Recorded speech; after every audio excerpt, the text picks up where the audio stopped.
What's up, everybody? My name is Karatwe, and welcome to Changing the Paradigm. This is not just a YouTube channel, this is home. Your home, my home, and in this home, we prioritize mental health.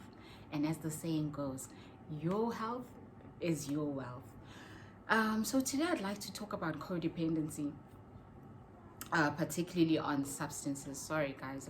Okay, before we start, can we just have a transparent moment? So I filmed a whole video. I'm new to this YouTube thing, and I filmed a whole video, struggled with editing. I was wearing the same outfit, and as I'm about to post, I somehow deleted, because it was on iMovie, because that's what I was using to edit. I'm thinking I can delete it on my media, right, on my photos.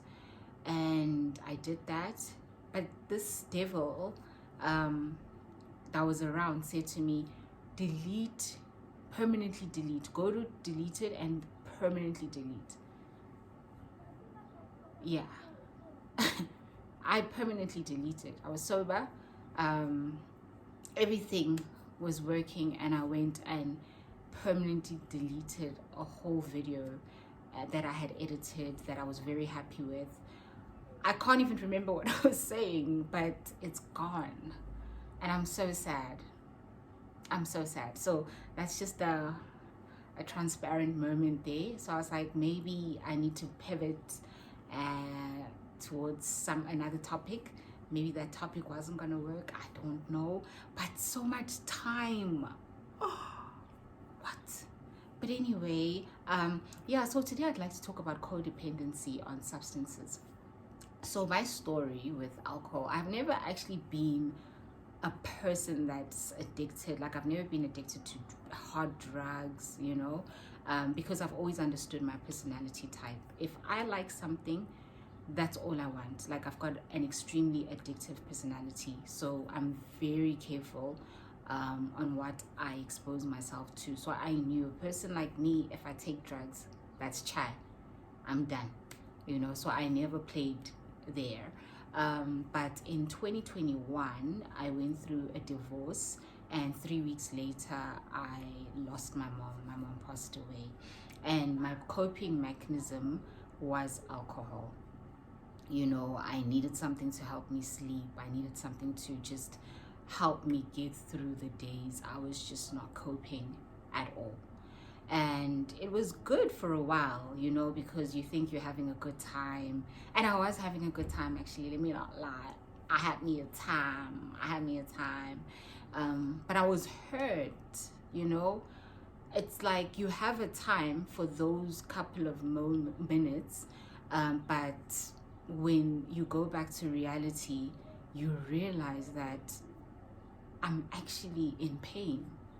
I'm in a lot of pain. Like, there's a scripture, I don't know where exactly, but it's in the Bible. That one I know for sure. It's a scripture in the Bible. How about that? But the scripture is about Jesus when he's being taken to the cross, and the way they describe his pain, it's like, it's so it's so to the point of death, so every day felt like I am dying. And to be honest, if I died, it could have been easier for me, because the pain that I was carrying was too much, not knowing how to mourn. If my mom passed away when I was married, I would have had my husband as my support. Me going through a divorce, I knew I was going to have my mom as a support, but both of these people, which were literally my everything, left at the same time. So it was a very hard pill to swallow, and I struggled a lot with finding my place in the world. And it was just one of those seasons in my life that were extremely painful. Anyone that knows me knows how much I love my mom. And we were literally one person, and she carried me through some heavy things from the time I was a child. So my dad passed away when I was 6 years old. I had two siblings, they also passed away, so it was just my mom from my immediate family and then my children. So when she passed away, and the realization of no matter where I go in this world, I'll never see her, that was a daunting realization.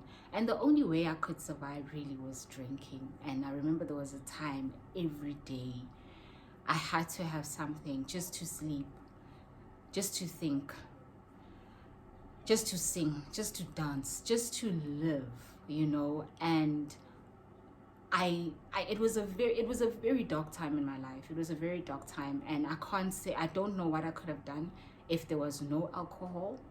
I really don't know what I could have done and what I could have resorted to, but at that time it played its part in whichever way in helping me forget. And then a couple of months later, God had a word with me.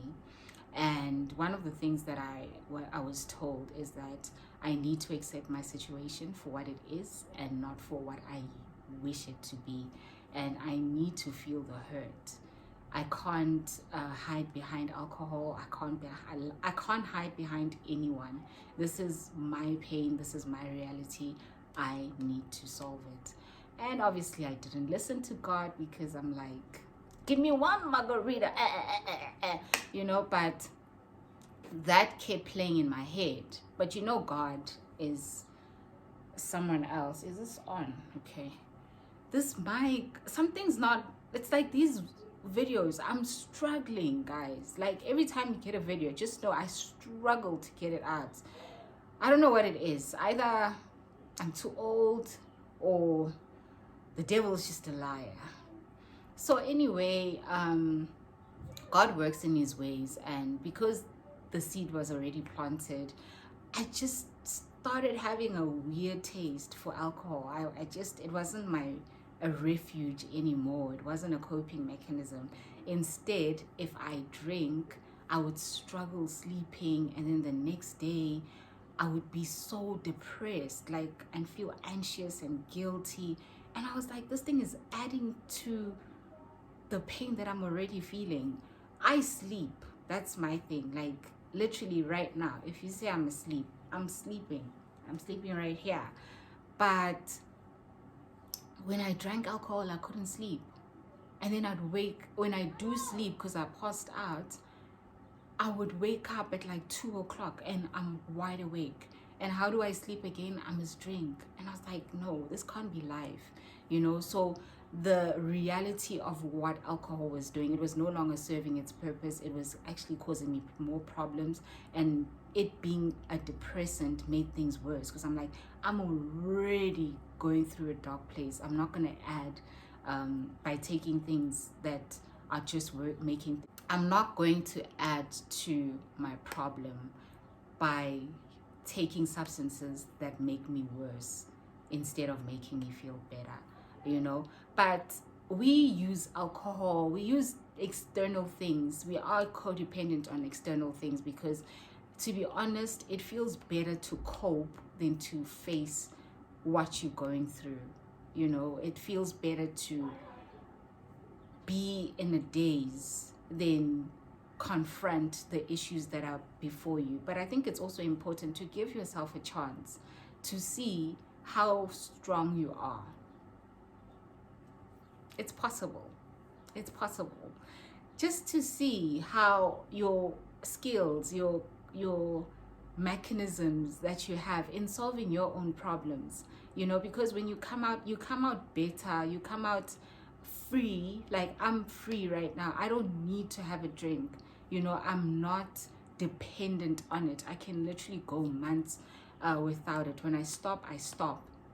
It's not something that I need to think. And now when I'm going through something, the worst thing I can ever do to myself is drink. So instead, it's not a solution in my life, and I'm able to deal with things and work things out with my own skills, because I've had to go through it raw. And it wasn't easy, but it was necessary. So maybe even with you, think about it, like, what does alcohol do for you in terms of the benefits and the disadvantages? Be honest with yourself. And why do you have the need to drink? What are you running away from? What is it that you need to accept in your life and not bargain with? What is it that you need to go into and unearth inside you and your trauma so that you can get out of that and fix yourself without any substances, so that when you do decide to have a drink, it's for enjoyment and the drink doesn't control you. You don't have to shake because you're like, oh, I haven't had a drink. You can go out without having a drink. You are not a slave to it. It serves you when you want it to serve you.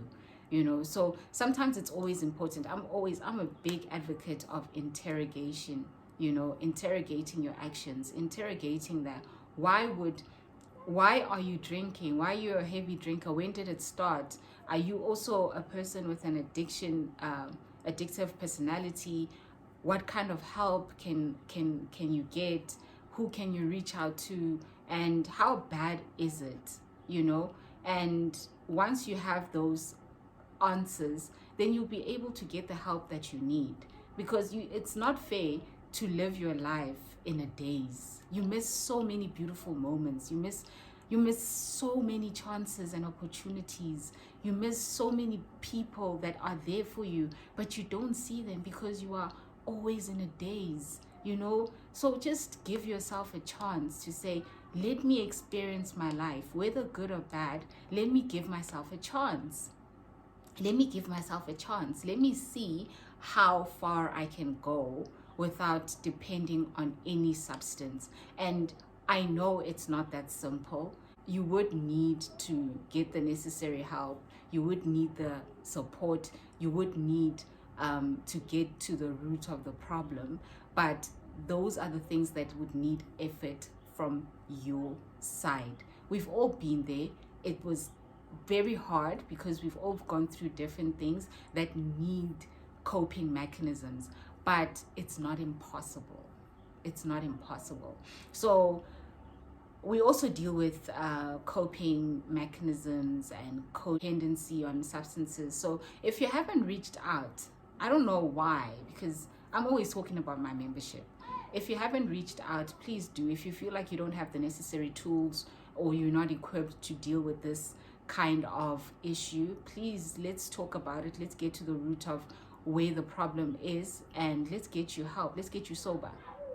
Let's get you less dependent on substances that are not good for you, especially when it's getting to a point where you're now losing family, you're losing friends, you're losing jobs, you're just not seen as a responsible person in society. You don't need something like that to take away your opportunities, take away your light, take away your great skin, take away your safety, So just look at your life with regards to where you at, why you there, what can you change, what's hurt you. It goes back to the paradigm, babe. That paradigm, if you are so familiar with it and you are so cognizant of it, will save you from so many things and allow you to know yourself better. So yeah, please do comment below. Let me know where you commenting from and what are the things that you found to be addicted to and codependent on. Were you able to overcome, or are you still in the process, or are you only realizing now that you've got a problem? And what is it that's made you think that you've got a problem? Let's write me a thesis. I want to hear from you guys. But thank you guys so much for your time, and please do remember, if you do have a problem and you'd like to reach out to us, my email address is in the description box, and I always look forward to hearing from you guys. Any feedback, any comment, your subscribing, liking is so much appreciated. So yeah, until the next video, take care and just know that I love you so much, and we will change the paradigm one person at a time.